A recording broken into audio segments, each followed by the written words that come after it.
नमस्ते। आप सभी का हमारे YouTube चैनल पे बहुत बहुत स्वागत है। इससे पहले वाली वीडियो में मैंने आपको बताया कि 2024 में मकर संक्रांति कब मनाई जाएगी, तो प्लीज़ आप उस वीडियो को ज़रूर देखिए। मैंने उस वीडियो में शुभ मुहूर्त और पूजा की विधि भी बताई हुई है। आज मैं आप सभी को बताती हूँ कि मकर संक्रांति का महत्व क्या है। हिंदू धर्म में हर माह आने वाले व्रत त्योहारों का विशेष महत्व होता है। हिंदू पंचांग के अनुसार पौष माह में मकर संक्रांति के त्यौहार का खास महत्व माना जाता है। इस साल मकर संक्रांति का पर्व 15 जनवरी को मनाया जा रहा है। मकर संक्रांति पर गंगा स्नान, दान और पूजा पाठ का विशेष महत्व होता है। धार्मिक मान्यताओं के अनुसार मकर संक्रांति पर गंगा स्नान करके भगवान सूर्य को अर्घ्य देने से व्यक्ति के जीवन में हर तरह की कष्टों से मुक्ति मिल जाती है और जीवन में सुख सौभाग्य की प्राप्ति होती है। मकर संक्रांति को देश भर के कई भागों में अलग अलग नामों से मनाया जाता है। उत्तर भारत में जहां इस त्यौहार को खिचड़ी के त्यौहार के रूप में मनाया जाता है, तो गुजरात और महाराष्ट्र में इसे उत्तरायण के नाम से मनाया जाता है। दक्षिण भारत में इस त्यौहार को पोंगल के रूप में भी मनाया जाता है। पंजाब में इसे लोहड़ी और असम में माघ बिहू पर्व मनाया जाता है। मकर संक्रांति के त्यौहार का ज्योतिष में भी विशेष महत्व माना जाता है। हर साल मूल रूप से मकर संक्रांति 14 जनवरी को मनाई जाती है। इसी दिन से सूर्य उत्तरायण होते हैं। मकर संक्रांति पर सूर्य धनु राशि की यात्रा को विराम देते हुए मकर राशि में प्रवेश करते हैं। दरअसल सभी हिंदू व्रत और त्योहारों की तिथियों की गणना चंद्रमा पर आधारित पंचांग के अनुसार करते हैं, लेकिन मकर संक्रांति का पर्व सूर्य पर आधारित पंचांग के आधार पर करते हैं। पूरे एक वर्ष में कुल 12 संक्रांतियां होती हैं, जिसमें 4 संक्रांति मेष, कर्क, तुला और मकर संक्रांति बहुत महत्वपूर्ण मानी गई है। पौष मास में जब सूर्य धनु राशि से निकलकर मकर राशि में प्रवेश करते हैं, तो मकर संक्रांति के रूप में मनाया जाता है। सूर्य के मकर रेखा से उत्तरी कर्क रेखा की ओर जाने को उत्तरायण और कर्क रेखा से दक्षिणी मकर रेखा की ओर जाने को दक्षिणायन कहते हैं। मकर संक्रांति के महत्व के साथ साथ इसका धार्मिक और सांस्कृतिक महत्व भी बड़ा माना गया है। पौराणिक मान्यताओं के अनुसार सूर्यदेव शनिदेव के पिता हैं।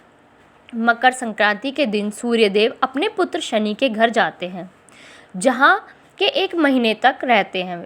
शनिदेव मकर और कुंभ राशि के स्वामी हैं। इस तरह से मकर संक्रांति पिता और पुत्र के मिलन के रूप में देखा जाता है। वहीं एक दूसरी कथा के अनुसार मकर संक्रांति के दिन ही भगवान विष्णु ने असुरों के आतंक से पृथ्वीलोक के वासियों को मुक्ति कराने के लिए असुरों का संहार कर उनके सिरों को काटकर मंदरा पर्वत पर गाड़ दिया था।